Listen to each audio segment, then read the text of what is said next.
Hoy es el día que en la tradición cristiana se conoce como el Domingo de Palmas o el Domingo de Ramos.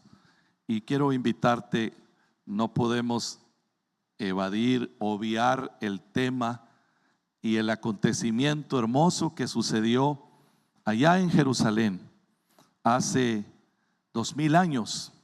Y vamos a ir a el Evangelio de Marcos capítulo 11. Marcos capítulo 11. Hoy vamos a hablar de ese rey que fue recibido como un rey, el rey que se hizo siervo, al rey que todos recibieron. Hosana, el que viene en el nombre del Señor. Es un rey que se hizo siervo, que se presentó como siervo de todos. Marcos 11, versículos 7 al 10. Me gustaría que estuvieras viendo tu Biblia, pero ahí está en la pantalla también.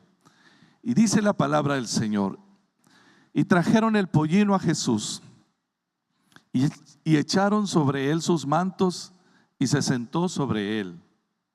También muchos tendían sus mantos por el camino, y otros cortaban ramas de los árboles y las tendían en el camino. Y los que iban delante y los que venían detrás daban voces diciendo: Hosana, bendito el que viene en el nombre del Señor. Bendito el reino de nuestro Padre David que viene. Hosana en las alturas. Y entró Jesús en Jerusalén y en el templo, y habiendo mirado alrededor todas las cosas, como ya anochecía, se fue a Betania con los 12. Padre, gracias por tu palabra. Gracias, Señor, por que tu palabra es la esperanza, la luz y la verdad que necesitamos este día. Señor, como siempre lo decimos, porque queremos y necesitamos que sea así. Es como sentarnos a tu mesa y recibir el pan, el alimento que tienes para nosotros. Danos hoy, Señor, por la obra de tu Espíritu Santo, danos este pan, este alimento, esta palabra. Hazla viva en nuestro corazón, te lo pedimos en el nombre de Jesús. Amén. Amén. Esa palabra hosana, un vocablo con raíces arameas que se usaba también en el hebreo, que significa una exaltación, un reconocimiento a la majestad de un rey. Salve, viva el rey, hosana, bienvenido. Y la historia que conocemos por tradición, a veces este momento tan especial nos imaginamos como veíamos en la imagen anterior. Si la puedes regresar, hay muchos artistas y creadores que han tratado de retratar este momento. Echaban palmas, cortaban palmas o ramas de los árboles, seguramente eran de palmeras, de ramas de olivos, y las tendían como un simbolismo de recibir la realeza, algo que era acostumbrado también cuando la exaltación o la coronación de un rey era algo que se conocía en la cultura, se acostumbraba, y que la tradición cristiana lo ha recogido, ha capturado este momento para celebrar lo que llamamos el Domingo de Palmas, el Domingo de Ramos. Quiero imaginarme aquel momento. Vaya conmigo por un momento ahí. He estado, creo que algunos de ustedes también hemos estado ahí en la ciudad vieja de Jerusalén, la hoy actual y moderna ciudad de Jerusalén, que seguimos orando, ¿verdad?, por la paz de Jerusalén y la paz de todas las naciones involucradas en este conflicto. Recientemente cayó un misil cerca del monte del templo, o sea, cerca de la ciudad antigua y entonces disparó todas las alarmas. Hemos estado ahí caminando por esos callejones de lo que hoy se conoce como la Vía Dolorosa, un lugar de procesión. Hemos visto la pasión con la que mucha gente va por ahí, algunos incluso de rodillas, caminando, esforzándose en esa procesión. Y aunque la tradición promueve mucho esa clase de devoción o de pasión, mucho de eso está envuelto en un velo de misticismo que ignora mucho del contexto histórico y cultural de lo que realmente sucedió en aquel lugar. No podemos occidentalizar con una mentalidad de Occidente lo que sucedió allá. Y sin duda esas calles, sin duda esos lugares, la iglesia del Santo Sepulcro que recoge a miles y miles de peregrinos, recordando precisamente la pasión, la muerte y resurrección de Jesús, están cargados de símbolos, de misticismo, de gente quizás muy bien intencionada en tratar de capturar, de traerse algo de la mística, algo que le bendiga, que le ayude en su realidad personal. Pero nada de eso puede en verdad ayudarnos. Yo puedo traerme tierra santa, agua bendita de Jerusalén, aceite bendecido. Todo eso lo tengo en la casa, no me funcionó. No me lo traje para eso. He traído algunos recuerdos muy lindos, ¿verdad? Sin embargo, no está en los símbolos, en las cosas, que por cierto es un mercado impresionante alrededor de todo eso, pero ese es otro tema. Pero en aquel momento el ambiente, quiero pensar que era electrizante, por decirlo de alguna manera, intenso. La sensación que permeaba en los asistentes era, por decirlo de alguna manera, sin lugar a dudas, rebosante, un momento de euforia, que todos gritaban: bienvenido el Rey, hosana al Rey que viene, citando incluso algunos pasajes de las Escrituras, de los Salmos: bendito el que viene en el nombre del Señor, bendito el reino de nuestro Padre David que viene. Había una enorme expectativa en cada judío ahí presente, porque ese Mesías esperado fuera el que restaurara la nación de Israel, que echaba fuera a los opresores, a los enemigos, en este caso los romanos. Y habían pasado varios siglos atrás.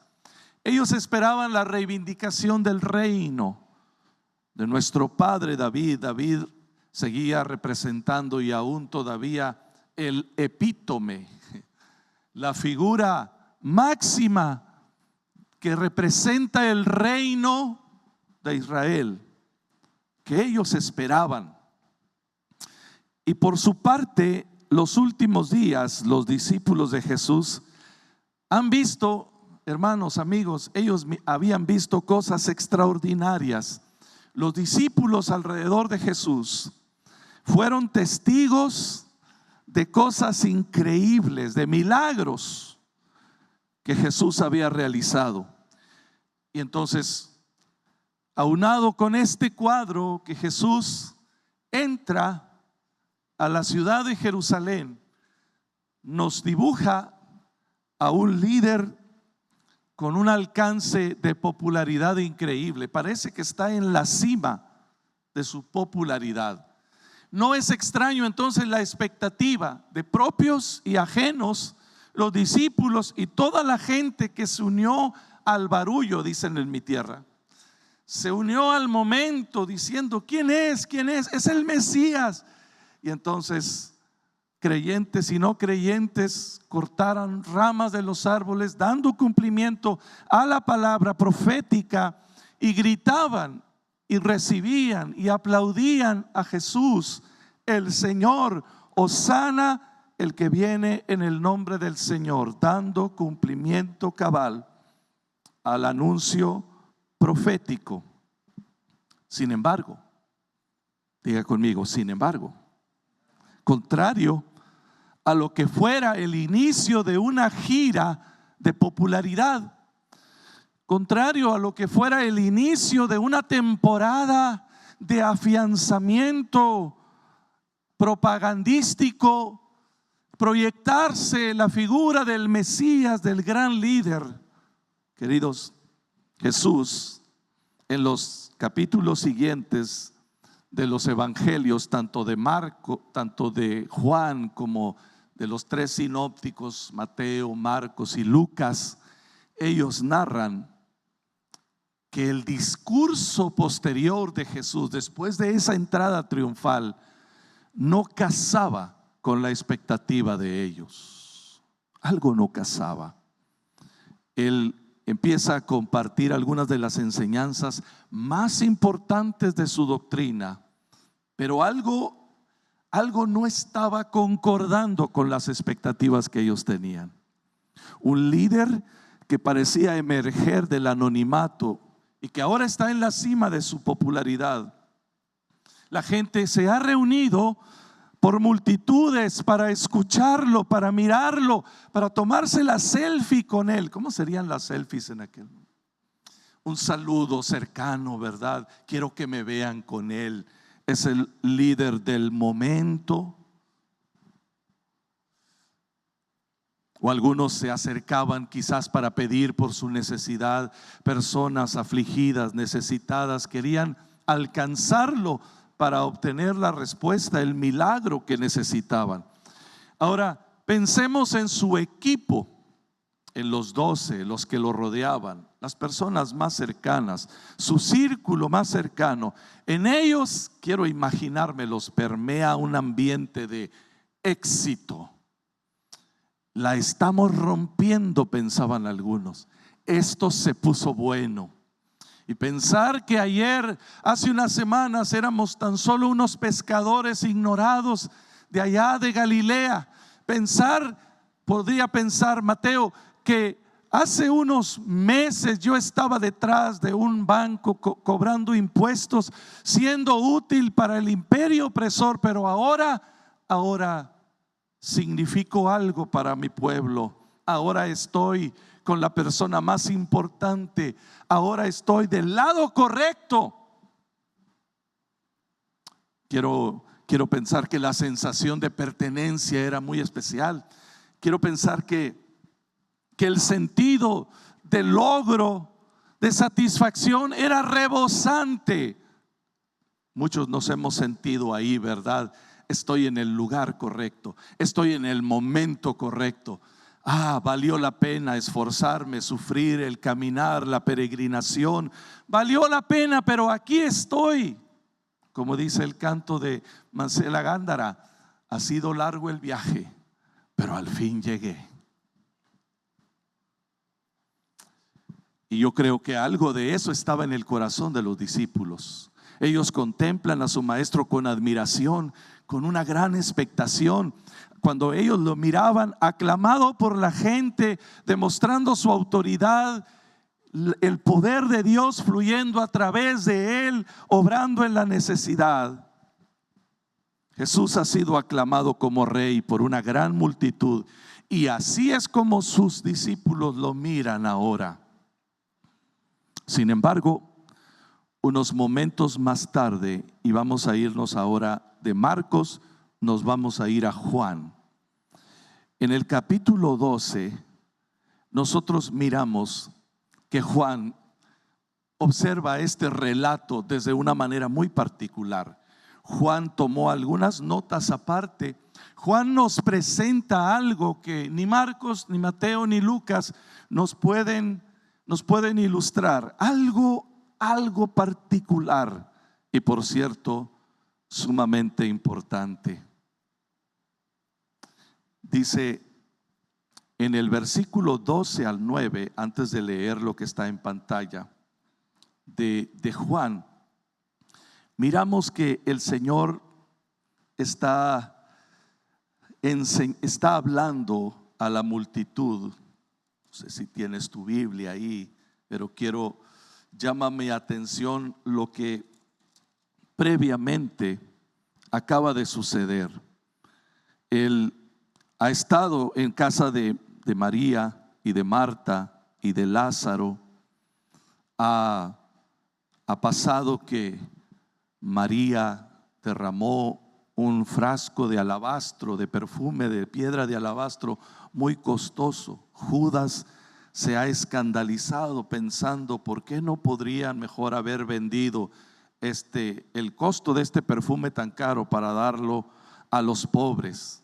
También nos dice los primeros 9 versículos de Juan capítulo 12 que hubo un complot, un plan de matar no solamente a Jesús, porque los religiosos, los dirigentes religiosos de Jerusalén están tremendamente escandalizados y preocupados de la popularidad, cuánto lo seguían a Jesús el pueblo, y entonces planearon matarlo. Sí, los dirigentes religiosos, no los romanos, no los líderes de otra nación contraria, no, los que representaban el gobierno religioso eran los sicarios, el cártel de Jerusalén. Planeaban matarlo. Y por cierto, como Lázaro había resucitado y por causa de Lázaro muchos estaban creyendo, dijeron, pues también nos lo echamos a él. Y estaban planeando ahí con los sicarios, diciéndoles, bueno, que parezca accidente. Parece que la cosa estaba pactada, lo dice el evangelista Juan. Y entonces viene la narrativa de la entrada triunfal a Jerusalén, como lo hace Juan. Ahora sí, quiero que vayas al versículo 24 que está en pantalla. De cierto les digo, que si el grano de trigo no cae en la tierra y muere, queda solo, pero si muere lleva mucho fruto. El que ama su vida la perderá, y el que aborrece su vida en este mundo para vida eterna la guardará. Si alguno me sirve, sígame, y donde yo estuviere, ahí también estará mi servidor. Si alguno me sirve, mi Padre le honrará. Yo quiero que a través de estas palabras que captura el apóstol Juan, inspirado por el Espíritu Santo, veamos esos claroscuros que no alcanzamos a rescatar de esta imagen gloriosa, fabulosa de la entrada triunfal a Jerusalén. ¿Qué es lo que sucedió inmediatamente después a esa entrada, a esa triunfal bienvenida? No necesariamente vamos a encontrar a Jesús en un salón de banquetes, rodeado por las instituciones religiosas, rodeado por los líderes políticos, aplaudiéndole. Él no está ahí. No está en su casa de campaña, urdiendo, preparando el plan, la campaña para llegar a todas las regiones de Israel. No, Él se prepara para compartirnos a sus discípulos y a nosotros ahora algo por demás extraño, incomprensible para sus discípulos. Entonces, aquellas palabras sonaron devastadoras, por decirlo de alguna manera, para los sueños que acariciaban sus discípulos. Ese lenguaje negativo no estaba ayudando en la imagen de liderazgo que que ellos esperaban. Digan conmigo, expectativas. Qué importantes son y qué complicadas son las expectativas. Todos traemos expectativas. Todos vivimos con expectativas, consciente o inconscientemente. Siempre esperamos algo que muchas veces no llegará. Yo creo que estas palabras no conectaban de ninguna manera con las expectativas que ellos ya se estaban formando a raíz de esta euforia desbordante que habían presenciado unos momentos antes. Pero aquí está Jesús hablándole de estas cosas tan raras. Y luego dice los versículos más adelante de Juan capítulo 12.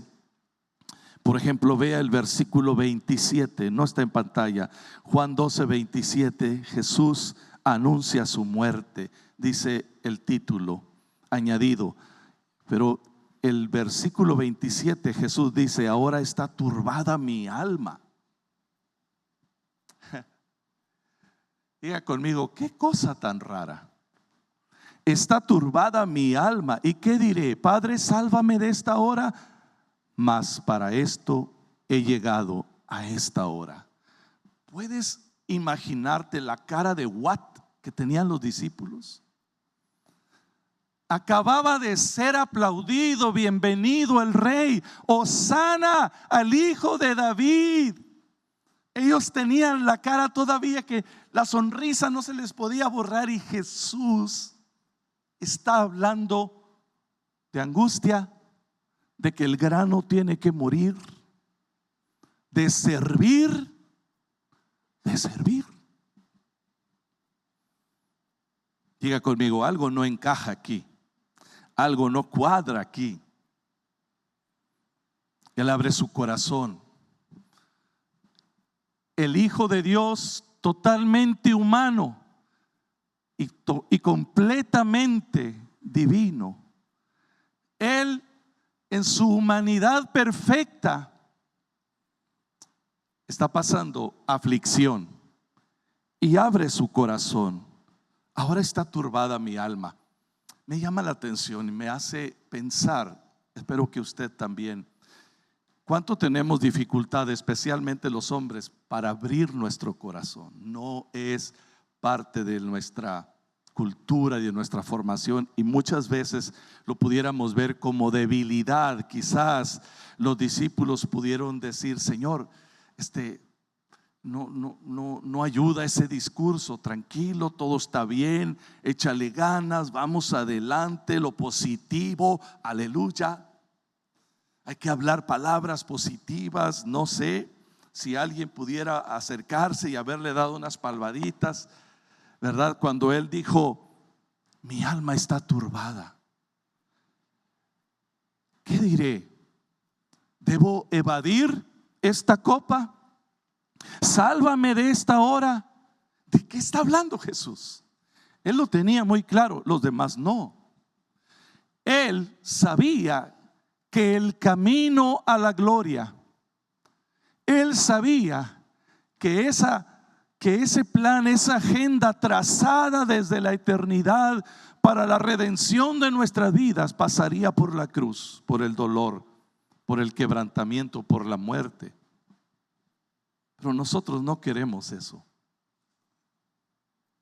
Mi alma está angustiada y triste, y quizás se acerca el Pedro, el impulsivo, y se acerca con él y le da unas palmadas y le dice: todo bien, máster, todo bien, aquí estamos contigo al 100. No te vamos a fallar. No, aliviánate, estás cansado, el día ha sido muy extenuante. Ellos no lo entendían. Y el resto del capítulo 12 muestra la reacción incluso del pueblo, de la incredulidad del pueblo. El versículo 37, por ejemplo, dice: pero a pesar de que había hecho tantas señales, Juan 12, 37, delante de ellos no creían en él. ¿Puedes imaginarte eso? Tantas señales, maravillas. Un pueblo que pedía señales y maravillas, no creían en él. Entonces, más adelante, ahora vayamos al versículo 3, al capítulo 13. Los estoy llevando así en un vuelo de dron. Ahora sí, ya no decimos vuelo de pájaro, decimos vuelo de dron. con alta resolución. Vamos al capítulo 13 y entonces dice el versículo 4: se levantó de la cena, ya habían cenado, y se quitó su manto, y tomando una toalla se la ciñó. Y luego puso agua en un lebrillo y comenzó, o sea, en una bandeja, y comenzó a lavar los pies de los discípulos y a enjugarlos o a enjuagarlos o a secarlos con la toalla con la que estaba ceñido. Mire, atención aquí. Yo me imagino que en esa cena había muchas interrogantes flotando en el aire que no se atrevieron a decir, pero quizás había un murmullo. El elefante en la sala se llamaba: ¿y a mí qué me va a tocar? ¿Y yo qué papel voy a desempeñar en el reino? El tema que nadie trataba abiertamente, pero que todos pensaban. Miradas se cruzaban entre ellos, algunos pensando: ya me vi secretario de, ministro de, mínimo coordinador de. Aleluya. Pero ¿qué hace Jesús? Ellos esperaban al terminar la cena, seguramente va a sonar la copa, tin, tin, tin. Atención, por favor. Voy a nombrar, voy a hacer algunos nombramientos, pero no pasó eso. Se levantó de la cena el maestro, el Señor, el admirado líder, el rabí, ahora reconocido y recibido como el Mesías, el Mashiach, el ungido de Dios. Se quita su manto, se quita el símbolo de persona distinguida, de realeza, de señorío, y se queda solo en la túnica. ¿Y qué hace? Se ciñe una toalla y entonces hizo algo totalmente impensado. Tomó agua y la puso en una bandeja y se inclinó a lavar los pies de los discípulos. Rompió todos los esquemas.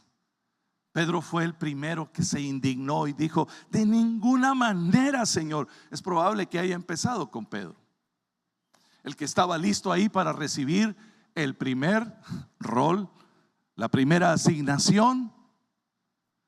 Y entonces, ante la mirada atónita de Pedro, que quiero pensar que él quitaba los pies, no harás algo, porque insisto en esto, nosotros vemos este cuadro de lavar los pies de una manera estilizada desde este lado en nuestro tiempo, en nuestra generación, en nuestra civilización. Lo hemos estilizado, se ve bonito, porque también resulta ser un sacramento que la iglesia ha practicado, que implica eso precisamente: servicio, servirnos unos a los otros. Pero lo que Jesús está haciendo es escandalizantemente perturbador, porque eso solo hacían los esclavos, los siervos, no un señor, no un rabí, mucho menos el Mesías, el ungido.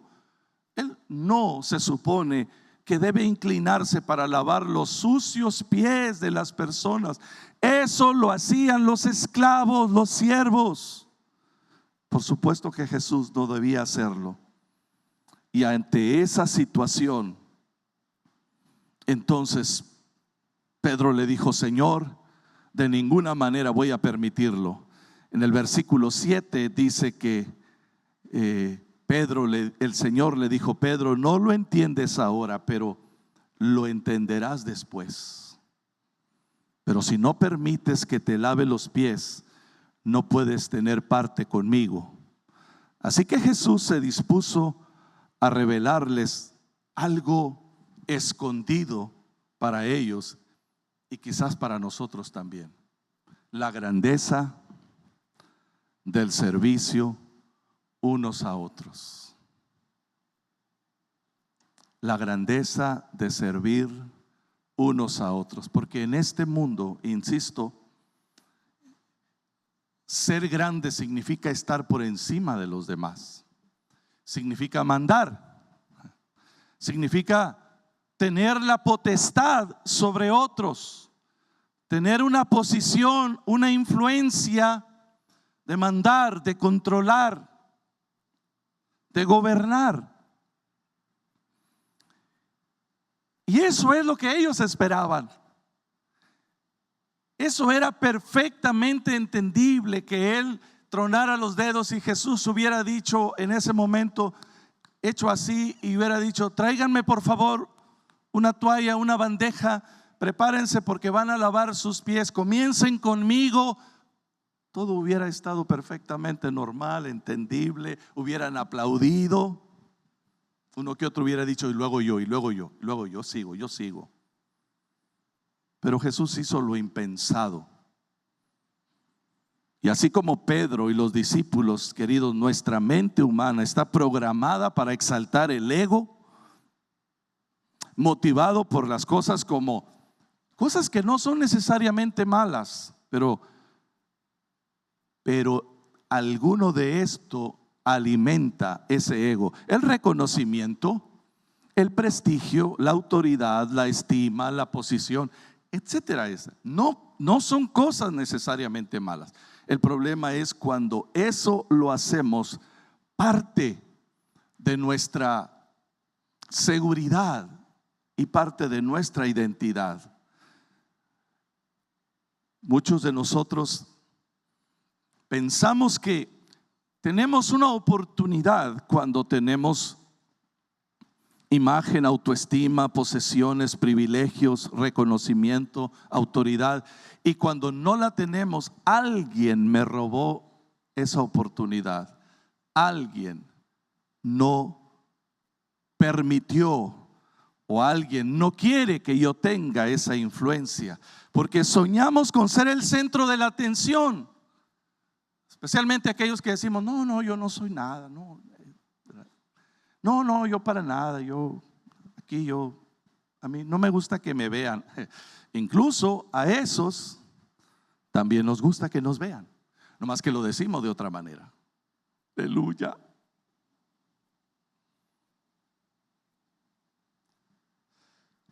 Necesitamos, porque no tiene nada de malo en sí, ser importantes y especiales. Por supuesto que Dios quiere que seas de influencia.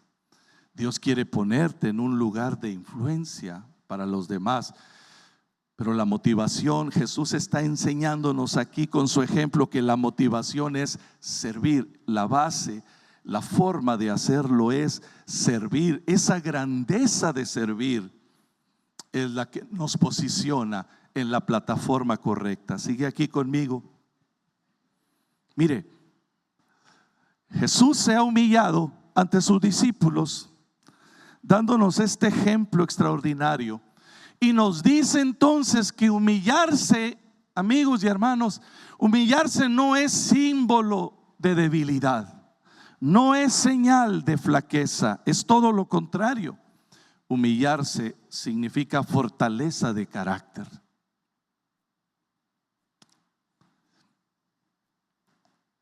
¿Cuánto me cuesta ceder?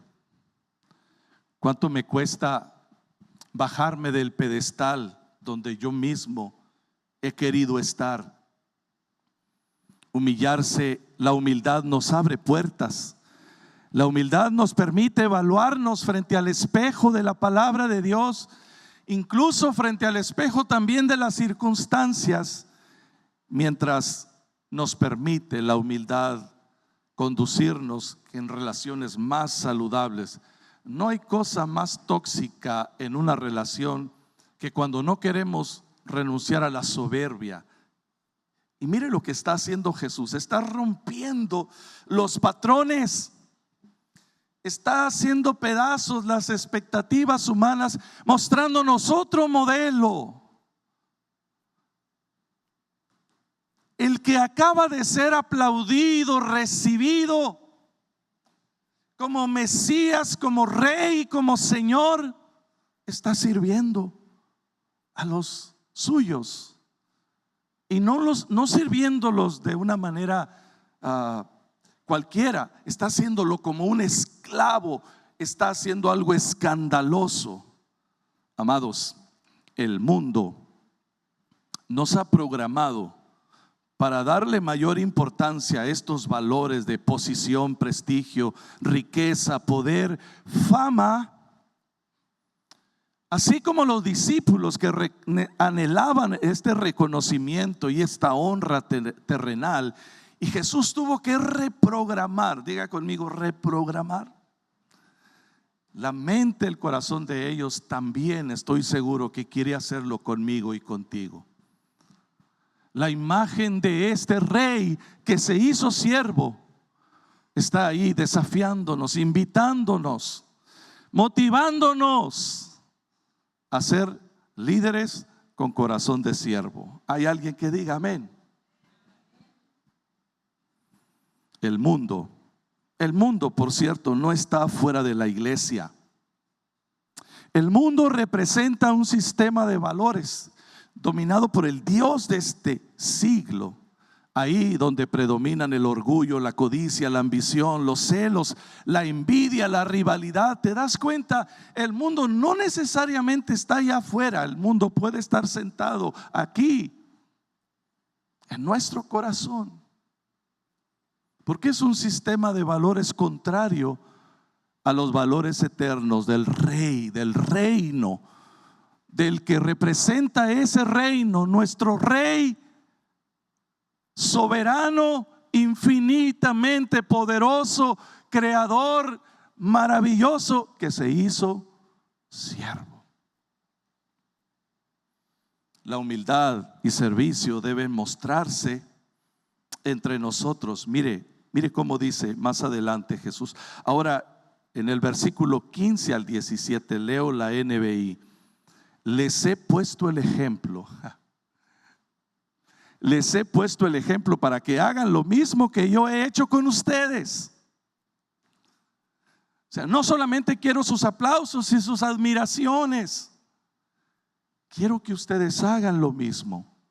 Ciertamente les aseguro que ningún siervo es más que su amo, y ningún mensajero es más que el que lo envió. ¿Entienden esto? Dijo el Señor. ¿Entienden esto, amados? ¿Entendemos esto? Jesús dijo: dichosos serán si lo ponen en práctica. Bienaventurados serán si lo ponen en práctica. Aleluya. ¿Te has preguntado alguna vez por qué es tan poco atractivo para los cristianos el ministerio de servir a otros? Es poco atractivo servir a otros. Es más atractivo los ministerios vistosos, donde me vean, y si es posible, si me aplauden, mucho mejor. Donde voy a salir en la foto, en el póster, que todos digan: wow, ahí la lleva el brother, qué bien. Nos gustan los ministerios vistosos, donde podemos exhibir nuestros talentos y habilidades. Y por supuesto que no está mal, pero no es suficiente. Estoy seguro que Dios quiere exhibir tu vida para bendición de los demás. Quiere hacerte visible. Estoy seguro de eso, pero no por tus méritos, no por mis dones y talentos, sino por su gracia. Cuando la gente nos mira, debe ver a Cristo. Cuando la gente nos mira, nos debe percibir el aroma de Cristo, la imagen y el carácter de Jesús. ¿Estoy haciendo eso con mi ministerio? ¿Estoy haciendo eso con lo que el Señor me ha encomendado? Aquí vemos a un rey que muchos celebraron, pero pocos obedecieron. Fueron miles, cientos, miles, no sé, los que gritaron: Hosana al que viene en el nombre del Señor. Pero unos días después, algunos de ellos estaban gritando: crucifícale, pidiendo su sangre. ¿Puedes imaginarte eso? Se había acabado la euforia del momento. Ya no era el campeón aclamado, era el perseguido que el sistema religioso quería eliminar. Y entonces algunos se escabulleron por las sombras y se fueron al otro lado. Ya no es el campeón. Muchos quieren estar con el campeón del momento, el jefe, el líder, el que puedo lograr estar bajo su sombra. Algo me va a llegar, decimos. Pero ahora ese rey aclamado ya no tiene a tantos seguidores.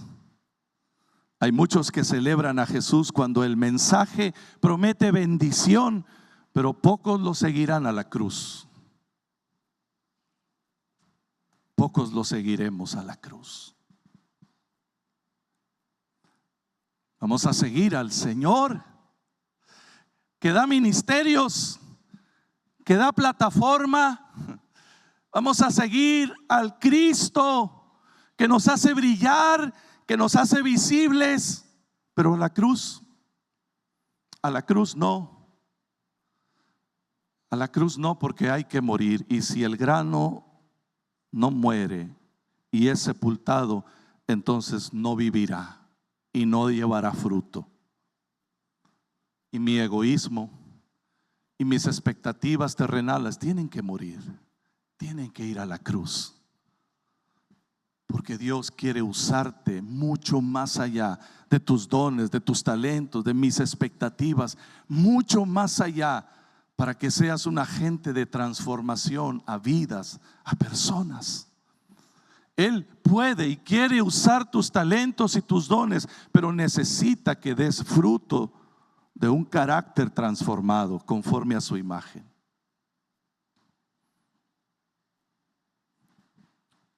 Muchos quieren un rey que los bendiga, pero no un rey que los gobierne. Santo. Queremos bendición, pero no rendición. Y amados del Señor, ay de mí si no predico la palabra para ti. El reino de Dios no es de los que gritan y agitan palmas, sino de los que se rinden y obedecen a su rey. ¿Cuántos aquí habemos de esos que pasó el domingo de palmas, pero estaremos también en el jueves de crucifixión? No me refiero a la convención, allá nos vamos a ver. Todos estaremos ahí al pie de la cruz, muriendo con Cristo. Estaremos el viernes, el sábado. Es el viernes el de la crucifixión, ¿verdad? Estaremos, me fui con la convención. Estaremos el viernes, el sábado, muriendo con Cristo para resucitar con Él el domingo. No quiero solamente ser de los que aplauden, quiero ser de los que sirven y de los que obedecen. Yo quiero ser bendecido, yo necesito ser transformado. Amados, emoción no es lo mismo que devoción, ¿sabe? En Iglesia Oasis promovemos, nos encanta que haya devoción y no tenemos problemas con las emociones. Las emociones son muy importantes, pero queremos que cultivar la devoción a Dios es lo importante, porque no se trata de sentir bonito, se trata de obedecer, rendidos al señorío de Cristo. Y se trata de servir.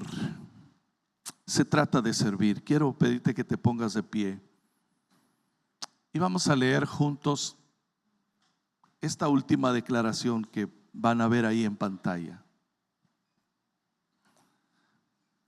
Bueno, quiero que usted lo siga conmigo y quiero invitarte a reflexionar por un momento. ¿Cuánto necesita este corazón, esta voluntad en mi alma, rendir al Señor áreas de nuestra vida? Yo no sé tú, pero yo quiero alcanzar la grandeza del reino. Yo no me quiero quedar enano, insignificante, irrelevante. Yo quiero la grandeza que Jesús vino a conquistar y a asegurarnos y a modelarnos. Pero esa grandeza pasa por la obediencia, pasa por la humildad. La iglesia de hoy en día promueve mucho el talento y no está mal, créame. Elevamos a las plataformas a gente talentosa, pero poco cuidamos el carácter. Poco observamos el fruto cuando hay dones operando en la gente. Y los dones son importantes, son muy importantes. Pero cuando Jesús venga, cuando Jesús viene a mi vida y a tu vida, Él busca fruto. Fruto de un carácter transformado y asemejado a Cristo. Jesús el Rey que se hizo siervo debe ser nuestro modelo de inspiración. Yo necesito que siga siendo mi modelo. No solo un discurso de predicación dominguera, que no sea solamente un discurso vano que desata aplausos. Quiero que sea mi motivación más profunda y la más importante. Más motivados en dirigir a otros que en controlarlos. ¿Sabe? Papás, esposos, líderes en todos los sentidos que hay aquí, hombres y mujeres, el Señor te ha llamado, nos ha llamado a dirigir nuestro hogar, nuestros hijos, nuestra familia, dirigir el ministerio donde el Señor te puso, pero no controlar. Dios no controla, Él dirige con autoridad, con amor, con servicio. Más enfocados en carácter que en carisma. Y mire, el carisma, a mí me encanta la gente con carisma, pero no se trata solo de dones, se trata de carácter. Más basados en la palabra que nuestra propia opinión. Más basados en esta verdad que trasciende y que transforma, la verdad de su palabra, que en mi propia opinión o incluso mi propia experiencia. Más guiados por el Espíritu Santo que por nuestro propio egoísmo. Más cerca de la cruz que del aplauso de los demás. Señor Jesús, yo necesito ser más como tú. El Rey que se hizo siervo, que gobierne mi corazón, que gobierne mis impulsos, mis motivaciones. Todos necesitamos, Señor, y estoy absolutamente seguro que yo soy el primero. Todos necesitamos que sea destronado nuestro egoísmo y nuestra arrogancia, y que nos revistamos de la humildad y del carácter de Cristo. Jesús, tú eres nuestro Rey absoluto. Y gritamos como la multitud: Hosana, bendito el que viene en el nombre del Señor. Damos la bienvenida al Rey de Gloria. Pero no te seguiremos a un trono, Señor.